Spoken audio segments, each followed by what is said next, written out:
तबाह तबाह करके रखा है सब पाकिस्तान में, तो वो लोग हमेशा लड़ते रहे। कई बार देखिएगा धार्मिक कुंठा वाले भारत में भी बहुत सारे लोग आएंगे जिन्हें ये संविधान ही पसंद नहीं, बहुत बार ये उठाएंगे। याद रखना, जिस दिन भारत धार्मिक लोगों के हाथ में आएगा, पहला निशाना बनेंगे दलित, छोटे जाति के लोग, पहला निशाना। याद रखो, जब संविधान नहीं था, जब अंग्रेज नहीं थे, जब मुगल नहीं थे, ना दिल्ली सल्तनत का राज था, ना मोहम्मद बिन कासिम आया, ना गौरी आया, ना गजनबी आया, ना बाबर आया, ना दलहौजी आया। आज से अब जाओ गुप्ता काल में, जाओ पुराने काल में, दलितों के पीछे बोरा बांध दिया जाता था। जब वो चलते थे तो फिर उस पीछे बोरा जो था रहता था, उनके कदमों के निशान मिटाते थे।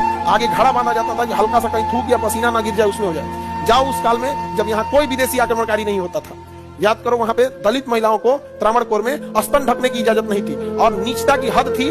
स्तन अगर छोटा रहेगा तो कम टैक्स, स्तन बड़ा रहेगा तो ज्यादा टैक्स। सोचिए, नीचता की हद हो गई थी यहाँ त्रावणकोर में। आप जाके देखिएगा ये चीज। और सती प्रथा जो कहा जाता है, उसमें एक नलिनी नाम की महिला थी जिसके साथ इतना अत्याचार हुआ, जब उससे टैक्स मांगने डेली आ जाता था, तो हसुआ होता ना, हसुआ काटने वाला, फसल काटने वाला, तो जब संभ्रांत लोग आए तो उससे जब टैक्स मांगा गया तो कहा कि हम क्या मुंह से दिखाएंगे टैक्स, बाल बच्चों को क्या जवाब देंगे, पति को क्या बोलेंगे यहाँ पे। उसने स्तन ही काट दिया और कहा कि लो लो टैक्स, अब टैक्स देने की जरूरत नहीं। ब्लीडिंग की वजह से मर गई। जब उसका पति लाश जला रहा था तो उसने समाज की लाश जला, बड़े लोग देख रहे हैं यहाँ पर, जब उसका पति जलते लाश को देखा था ना, तो पहला पुरुष था जिसने सती हुआ था, जलती चिता में कूद के खुद मर गया।